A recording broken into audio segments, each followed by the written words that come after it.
Magandang umaga, Pilipinas. Narito ang latest kay Bagyong Ada o Tropical Storm Ada.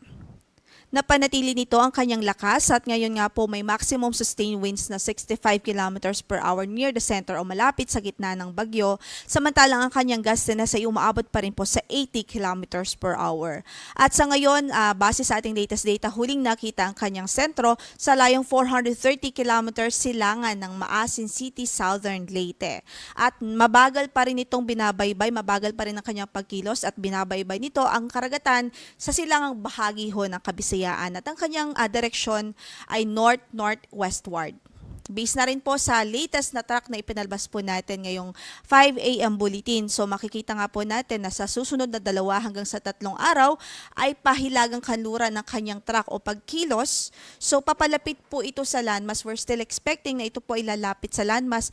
At ang possible closest approach po nito sa Eastern Visayas is by Saturday o bukas po yan. And then possible closest approach naman niya sa eastern part ng Bicol ay sa Sunday naman. So sinasabi po natin close approach dahil ang ibig sabihin po niyan, posible na manatili sa karagatan ng kanyang sentro pero yung diametro niya ay mahahagip yung malaking bahagi ng Eastern Visayas at Bicol. Kasi kung makikita nga po natin, dito po sa mapa, ito po yung kanyang track at ito rin po yung diametro ng bagyo. So if we will project it alongside the track, ibig sabihin sa mga susunod na araw po ay mahahagip at apektado ang ilang bahagi ng Caraga Region, ang Eastern Visayas at ang malaking bahagi ng Bicol Region sa mga susunod na araw. So importante po na alam po natin at updated po tayo sa tropical cyclone wind signal na nakataas sa ating lugar.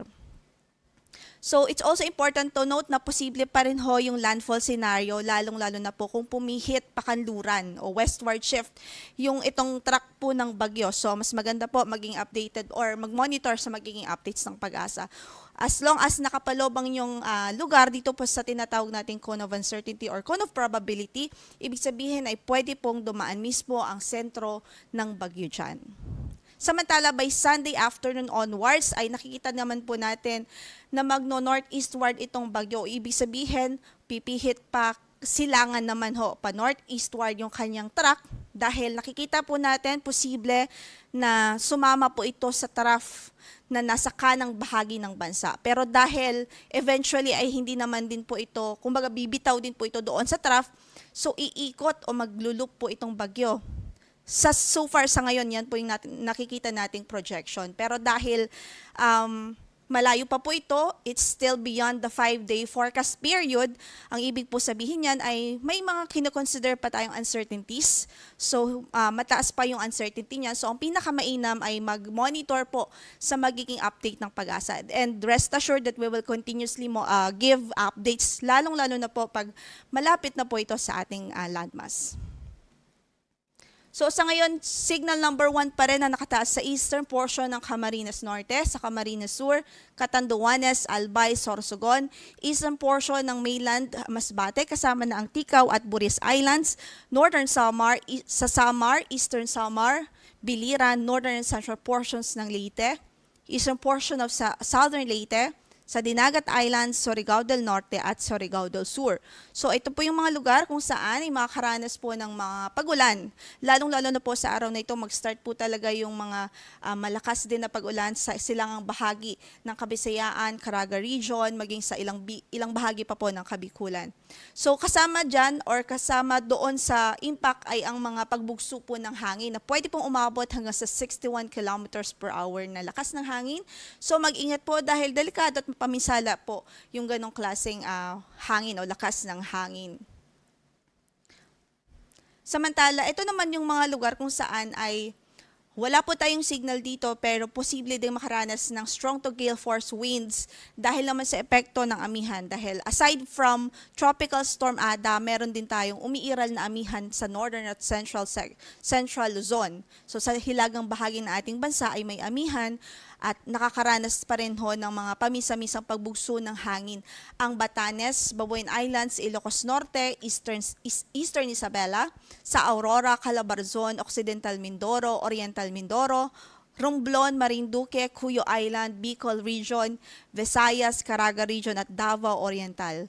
Bukas naman ay pwede pa rin itong maranasan sa Batanes, Babuyan Islands, Ilocos Norte, Northern at Eastern Mainland Cagayan, Eastern Isabela, Aurora, Calabarzon, Occidental Mindoro, Oriental Mindoro, Romblon, Marinduque, Cuyo Island, Bicol Region, sa Visayas at sa Caraga Region. Samantalang sa Saturday or by Saturday sa Batanes, Babuyan Islands, Northern and Eastern Mainland Cagayan, sa Eastern Isabela, Ilocos Norte, Abra, Aurora, Calabarzon, Oriental Mindoro, Romblon, Marinduque, Bicol Region, Visayas at maging sa Caraga Region. As of 5 a.m. today, in effect pa rin ang ating weather advisory sa malaking bahagi ng ating bansa. So, possible ang 50 to 100 millimeters of rainfall po dito sa dito sa Catanduanes, Sorsogon, Samar, Biliran, Leyte, Southern Leyte, Dinagat Islands, Surigao del Norte, maging sa Agusan del Sur.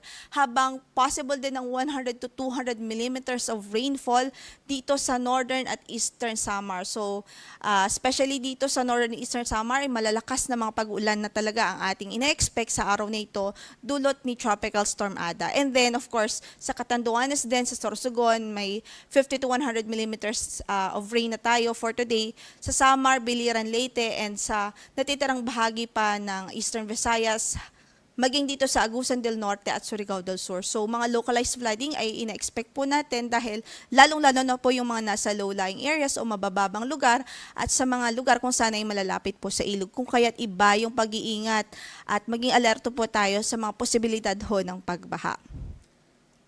By tomorrow ay 100 to 200 millimeters of rainfall din sa Catanduanes, Albay, Sorsogon, sa Northern Samar. Habang 50 to 100 millimeters of rainfall naman sa Camarines Norte, Camarines Sur, Masbate, Samar, Eastern Samar, Biliran at maging dito po sa Leyte. Then by Sunday, possible pa rin ng 50 to 100 millimeters of rains sa Camarines Norte, Camarines Sur, Albay, maging sa Catanduanes. So yan po ay epekto, direktang epekto ni Tropical Storm Ada. Sa ngayon, wala pa tayong gale warning sa anumang bahagi ng ating mga baybaying dagat, although pinag-iingat pa rin natin ang ating mga kababayan na gumagamit ng maliliit na sasakyang pandagat dito po sa northern at eastern seaboard po ng bansa dahil nga po sa epekto yan ng amihan at maging yung presence po nitong bagyong si Ada dito sa silangang bahagi ng karagatan ho ng Kabisayaan at Mindanao. So yan mo ng latest mula dito sa Pag-asa. Ang next bulletin po natin will be issued at 11 a.m. mamaya ho yan. So magantabay po tayo at mag-ingat po tayo. Keep safe everyone. Magandang umaga po.